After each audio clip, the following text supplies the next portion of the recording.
This question is from Siddharaj. Namaskaram Sadhguru.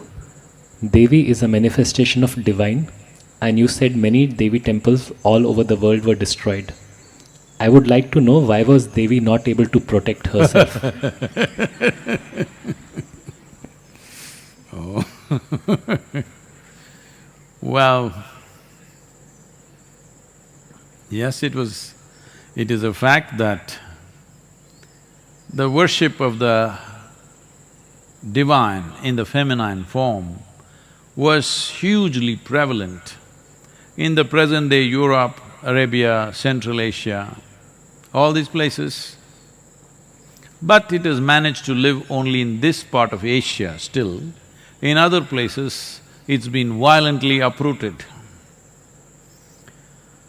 Well, maybe a better documented version of uprooting the divine feminine is, all of you have definitely heard of,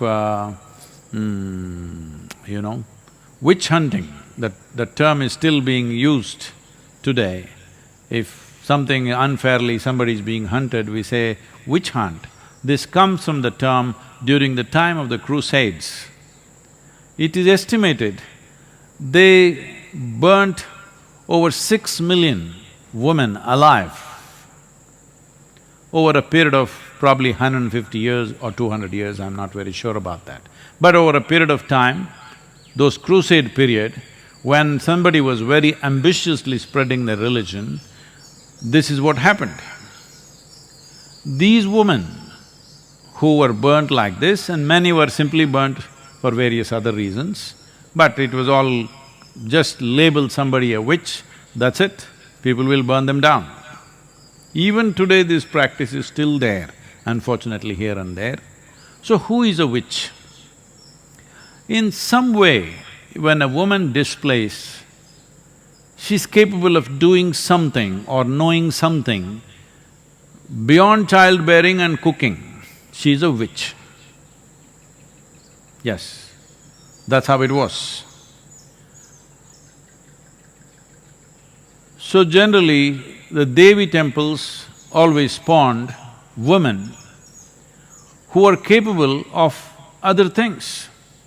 Right now we are breeding a new culture of Bairaginis and Devi sadhakas. The idea is to not just have red devils walking around in the ashram.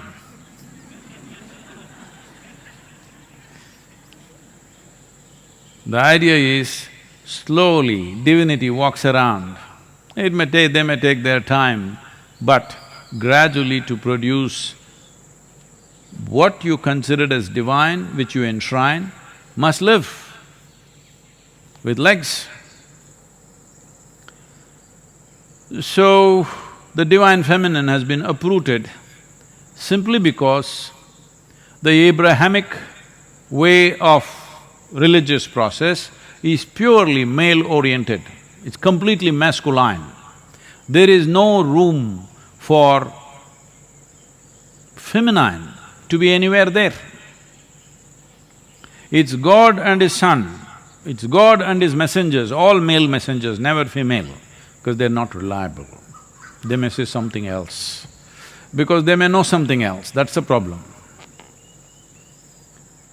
So, because of this, in Arabia, in Europe, in Central Asia, a lot of destruction happened.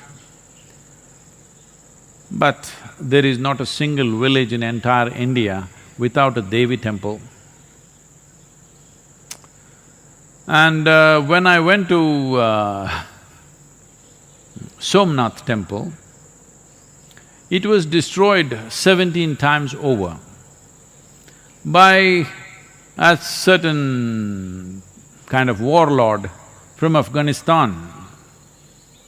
17 times. He makes this trip, which is over probably 1500 kilometers. He makes this trip just to destroy this temple. First time I can understand because there was wealth, there was gold and stuff. All right, he looted it, destroyed it, burnt it down and went. Why come second time? Maybe little more wealth. But after that, there was no wealth because people just put up small things.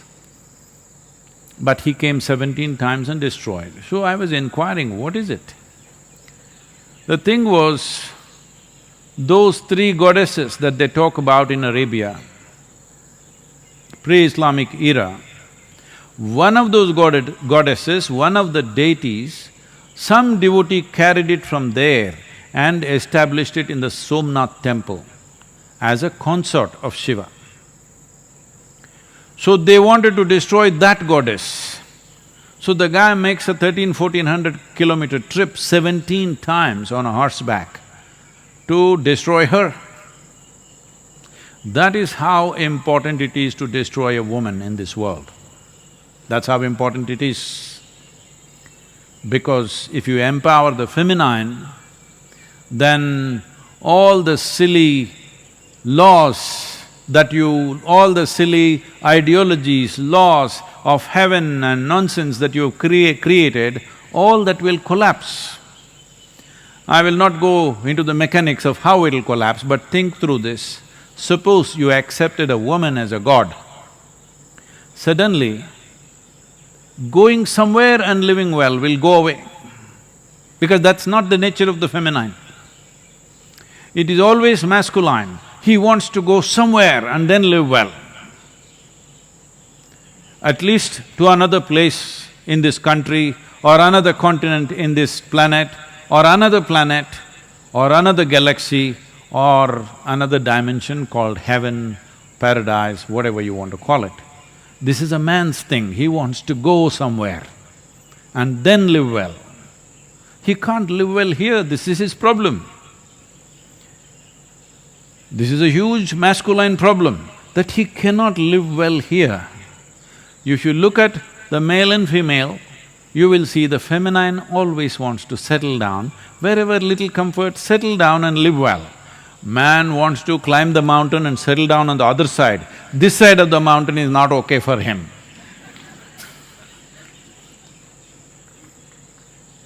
So, if you made a male god and a female god and they were together like Shiva, Parvati, something, you will not want to go anywhere.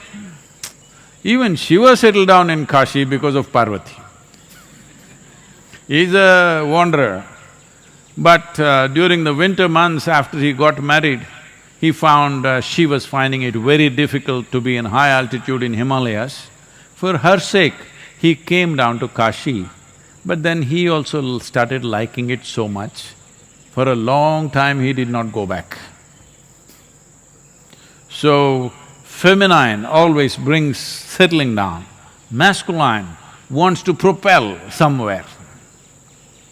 That propelling, too much propelling, we need some propelling, of course. Too much propelling is causing enormous destruction on all levels of life. Today, a whole lot of people have started philosophizing only because we overdid our economy, viruses come to neutralize our economy. I am not saying that. This is not the way to balance our economy or our activity. There are more sensible ways to do this. And one important way to do it is empower the feminine. You will see in many ways this propulsion will come down a little bit. Either you must be inward oriented, then you can sit here. Or you are in some way bound to a woman, then you will sit here. Otherwise, single man can't control him, he's all the time on. If you are inward oriented, very effortlessly you will sit, otherwise a woman can tie you down. In many ways, the economy and the destruction of the planet has still not gone to that place where it's not irreversible, simply because most men still need a woman. Very few men who can live without a woman. They are either ascetics, so no problem, or they are super ambitious tyrants, they are a problem. Yes. So, has Devi been destroyed? Well, I'm telling you, she's all over this country, in every village. There may be no temple for a male god in a village, but always there is a temple for a Devi. No Tamil Nadu village is without Mariamman. No Karnataka village is without Mari. Here, there she is Mari, here she is Mariamman, somewhere else she is Kali. She is good at taking on lots of names. So, why couldn't she take care of herself?